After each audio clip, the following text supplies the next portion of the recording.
Dr. Enda Siti Nurbaya MSI selaku dosen pengampu mata kuliah berbicara dialektik dan selamat pagi teman-teman. Pagi. Perkenalkan, nama saya Rika Risma Zahra dengan akhiran NIM 056 yang akan bertugas sebagai moderator dalam brainstorming kali ini. Di sini saya tidak sendiri, saya dibantu oleh teman saya. Perkenalkan, nama saya Kirana Nur Safiani dengan akhiran NIM 054 sebagai moderasi. Saya dari Selvita Devina dengan NIM 060 sebagai timekeeper. Saya Elvira Madani sebagai fasilitator dengan NIM 058. Sebelum kita mulai brainstorming pada pagi hari ini, izinkan saya untuk menjelaskan teknik brainstorming terlebih dahulu. Ketika brainstorming berlangsung nanti, masing-masing peserta akan menyampaikan pendapatnya dan tidak boleh ada peserta lain yang menyanggah. Penyampaian pendapat dilakukan secara bergantian dengan menyebutkan nama dan juga diganti terakhir. Metode yang akan digunakan dalam brainstorming kali ini adalah metode brainwriting, di mana para peserta akan menuliskan pendapat mereka di sticky note dan menjelaskan pendapatnya secara langsung, kemudian menempelkan sticky note pada papan tulis.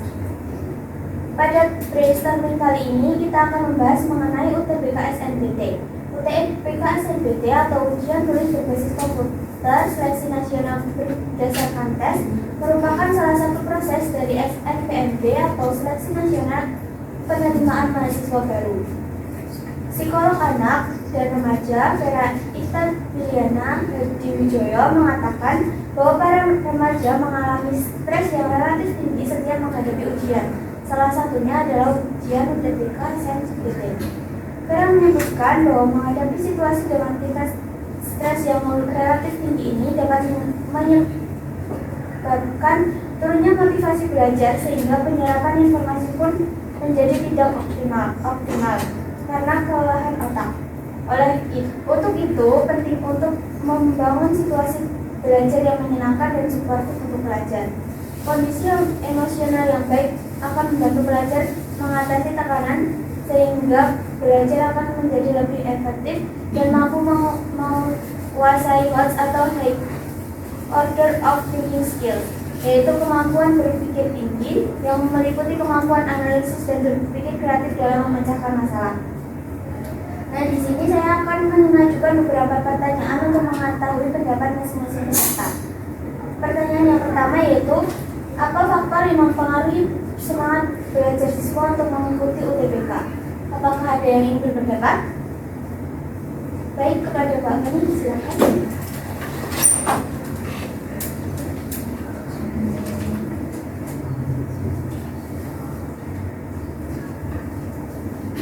Oke, di sini aku jawab memenuhi ekspektasi keluarga.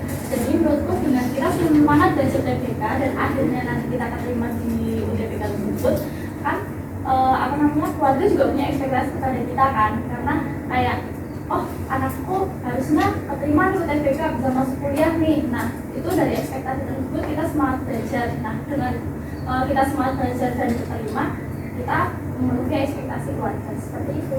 Terima kasih. Terima kasih Mas Fahmi yang telah menyampaikan pendapatnya. Apakah ada yang ingin menyampaikan pendapat lagi? Baik, kepada Mbak Tafia disilakan.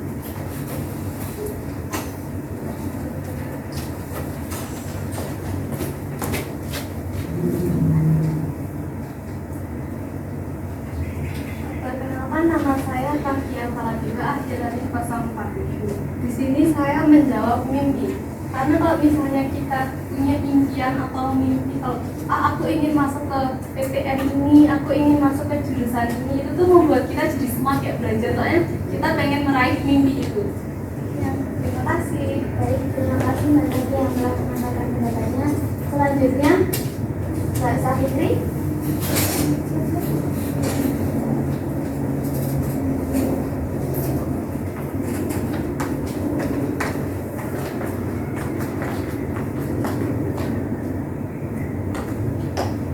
Perkenalkan, saya Safitri Azari dengan akhiran NIM 048. Di sini saya memiliki pendapat menghindari rasa kecewa, yakni dengan kita belajar dengan sungguh-sungguh, kemungkinan besar kita akan diterima dalam UTBK itu, dan jika diterima itu akan menghindari rasa kecewa yang ada dalam hari kita. Terima kasih Mbak Santi.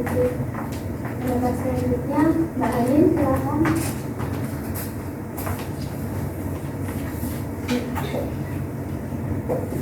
Sebelumnya perkenalkan, nama saya Nadita Dinaswa dengan akhiran nomor 44.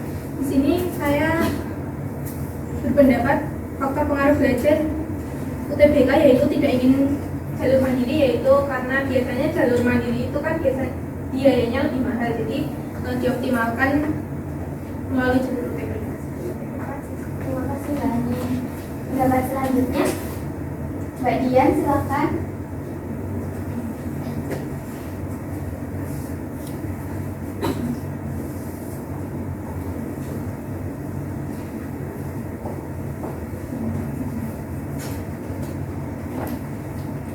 Jadi perkenalkan, saya Diana itu dengan akhiran 45. Di sini saya mengatakan bahwa faktor yang pengaruh belajar yaitu dukungan kedua orang tua. Jadi ketika kita sebagai peserta UTBK kita mendapatkan dukungan dari kedua orang tua, jadi kita akan merasa lebih semangat lagi untuk menggapai cita-cita kita dengan belajar UTBK seperti itu. Terima kasih. Terima kasih Mbak Dian. Baik, apakah ada yang ingin menyampaikan pendapatnya lagi? Jika tidak ada, kita beralih ke pertanyaan kedua, yaitu bagaimana cara siswa memanajemen waktu belajar UTBK dengan waktu untuk istirahat, tidur, atau bermain? Apakah pertanyaannya jelas? Jelas. Baik, apakah ada yang ingin berpendapat? Silakan Mas Johan.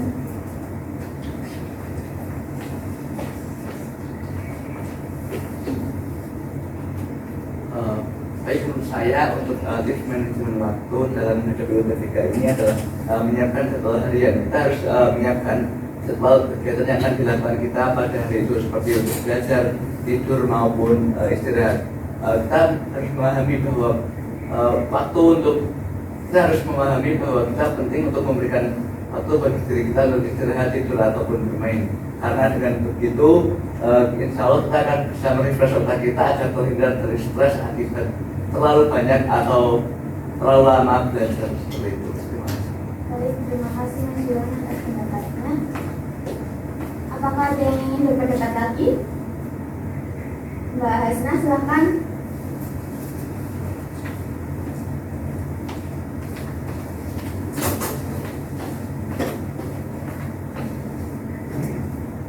Terima kasih. Perkenalkan, nama saya Hasna Aziza dengan akhiran 09. Saya memberi jawaban membuat tulis ya. Sebenarnya agak mirip seperti jawabannya sebelumnya, itu akan jadwal, tapi kalau di tulis ini bisa lebih detail, kayak dari bangun tidur sampai mau tidur dirinci dulu kegiatan apa yang mau dilakukan, termasuk belajar, istirahat, bermain, makan, mandi, dan lain-lain itu bisa dirinci di tulis ini. Nanti setiap yang sudah dilakukan nanti akan dicatat. Nah, metode ini itu bisa efektif untuk mengurangi burnout ya, apalagi kalau belajar saat UTBK itu kan biasanya diforsir. Terima kasih Mbak Asma. Apakah ada yang ingin berpendapat lagi? Baik, Dwi silahkan.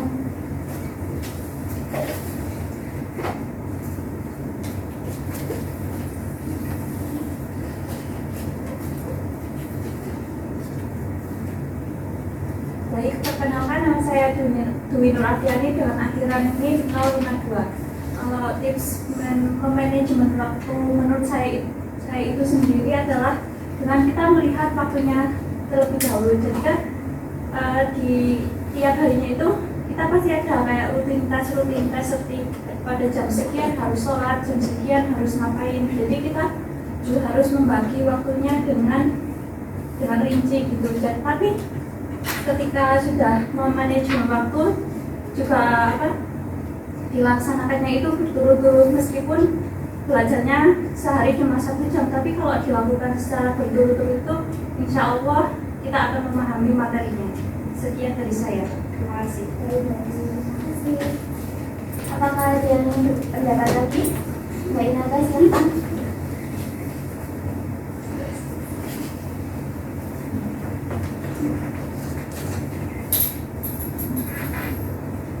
Menurut saya tips manajemen waktu yaitu dengan menggunakan timer. Jadi saat kita belajar, kita itu mengatur waktu dengan timer. Misal waktunya sudah habis, maka langsung berhenti belajar. Lalu untuk istirahat bisa disesuaikan dengan waktu istirahat. Seperti itu, terima kasih.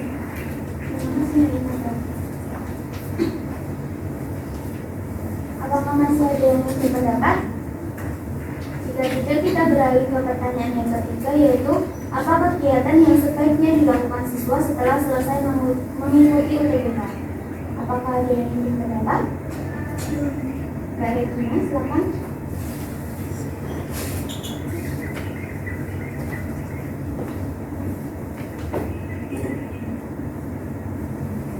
Perkenalkan, saya Rida Sinati dengan anggaran yang masuk di sini saya menuliskan kegiatan selama UTBK adalah meluangkan waktu untuk istirahat sejenak, karena setelah UTBK pasti kita akan kemana-mana memberikan soal-soal mengenai UTBK tersebut. Lalu yang kedua itu dapat memulai kembali aktivitas belajar atau membesarkan tes selanjutnya. Terima kasih. Terima kasih Mbak Regina. Apakah ada yang ingin berpendapat lagi? Mbak Bermai, silakan.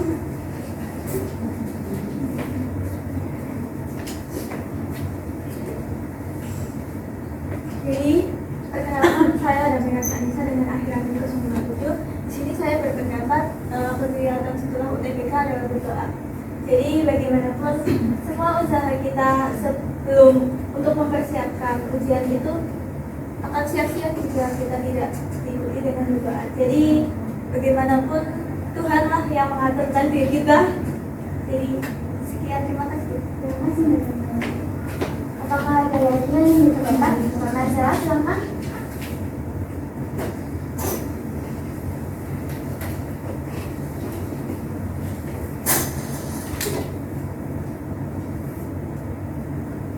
Baik, perkenalkan saya Marcella Purnamaudi dan akhirnya ini 041. Di sini kegiatan setelah UTBK yang saya pilih itu hiburan, karena kan menjelang UTBK dan itu kan kita perlu belajar ya, belajar yang sangat keras. Jadi kita perlu juga hiburan untuk menghilangkan tekanan dan stres. Terima kasih. Terima kasih Mbak Marcella. Apakah masih ada yang ingin berpendapat? Ada yang silakan.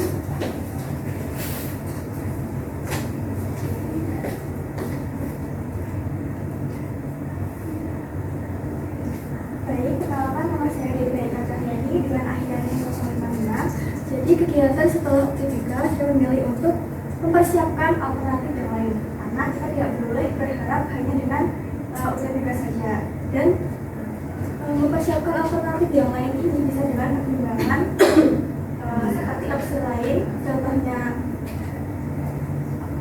di perguruan swasta, politeknik, atau perguruan tinggi yang lain yang relevan sesuai dengan minat bakat masing-masing. Ya, terima kasih. Terima kasih Mbak Regina. Apakah masih ada yang ingin berpendapat? Jika tidak, kita beralih ke pertanyaan terakhir atau pertanyaan nomor 4, yaitu apakah teman-teman setuju jika subtes TKA Saintek yang mencakup matematika, fisika, kimia, dan biologi, serta TKA Sosbun yang mencakup geografi, sejarah, sosiologi, dan ekonomi dihapus? Apakah ada yang ingin berpendapat? Mbak Isa, silakan.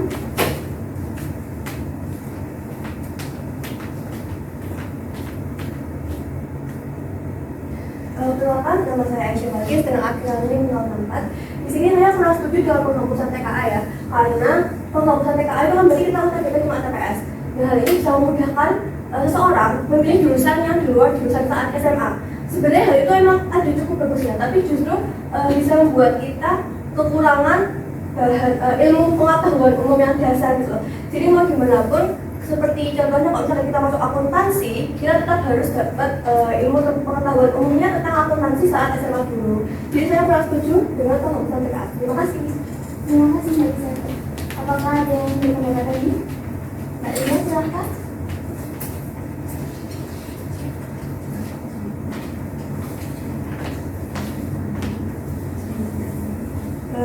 Baik, perkenalkan nama saya Adelia Bima dengan 003 background. Saya setuju karena dengan penghapusan TKA akan memudahkan peserta dalam memilih prodi jurusan yang sebelumnya tidak minat dan diminat. Yang kedua adalah beban belajar UTBK-nya akan berkurang. Gitu. Terima kasih. Apakah ada yang ingin menyampaikan pendapat lagi? Kak Syaril, silakan.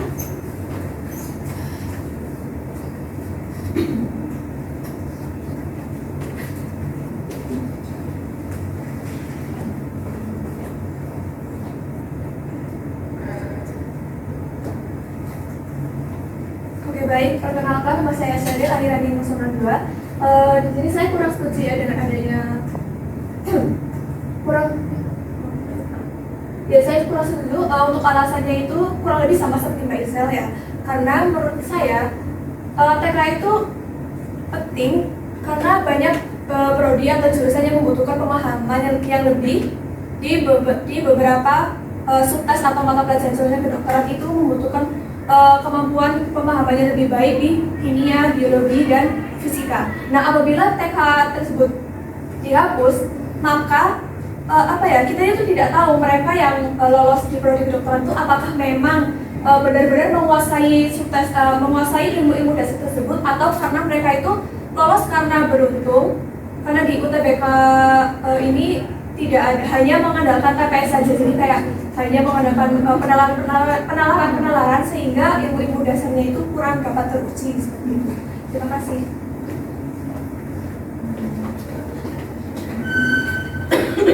Terima kasih Mbak Syaril. Apakah masih ada yang ingin menyampaikan pendapat? Ini silakan.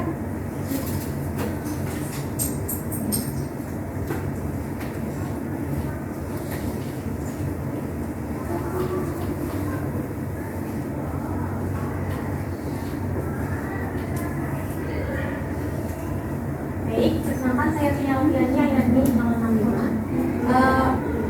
Saya kurang setuju ya, kurang lebihnya hasilnya sama dengan Mbak Isal dan Mbak Syaril, yang mana TKA ini sangat berpengaruh terhadap kemampuan dan pemahaman seseorang terhadap bidang ilmu yang dipilihnya. Jadi ketika memilih tes TKA ini kan berarti berfokus pada bidang-bidang seperti saintek ataupun sosum, yang mana hal ini kan menjadi sebuah pengantar ketika memasuki perkuliahan. Jika seperti TPS itu hanya ilmu umum saja, yang mana hal itu sepertinya kurang menunjang dalam dunia perkuliahan ketika seorang lijur, yang mana itu kan dia sebelumnya tidak memiliki kemampuan dasar dalam hal yang dibutuhkan, dan ini tentunya akan menjadi sebuah pressure ketika mulai perkuliahan. Apakah ada yang ingin menyampaikan pendapat? Baik, jika tidak ada, saya ucapkan terima kasih kepada teman-teman yang telah mengutarakan pendapatnya. Berhubung sudah tidak ada yang ingin berpendapat lagi, saya akan mengklarifikasi apakah dari materi tersebut sudah mencakup pendapat teman-teman semua. Baik, selanjutnya adalah pembacaan hasil dari brainstorming mengenai UTBK SMP pada bagiannya di sana. Baik, di sini saya akan membacakan hasil dari brainstorming kita pada bagian ini. Oke, yang pertama adalah faktor yang mempengaruhi semangat belajar siswa itu untuk memenuhi ekspektasi keluarga, kemudian meraih mimpi, kemudian menghindari kekecewaan, lalu menghindari mahalnya biaya jalur mandiri dan dukungan kedua orang tua. Kemudian yang kedua, cara memanajemen waktu ketika mempersiapkan UTBK, diantaranya menyiapkan jadwal harian, membuat tulis secara detail, mengatur waktu dari sehari-hari, dan menggunakan timer. Lalu pertanyaan ketiga, kegiatan yang sebaiknya dilakukan setelah UTBK, diantaranya beristirahat sejenak sebelum memulai kembali kegiatan belajar, lalu berdoa agar hal yang diharapkan terkabul, kemudian liburan dan hiburan untuk menghilangkan stres, lalu mempersiapkan alternatif lain untuk masuk ke perguruan tinggi.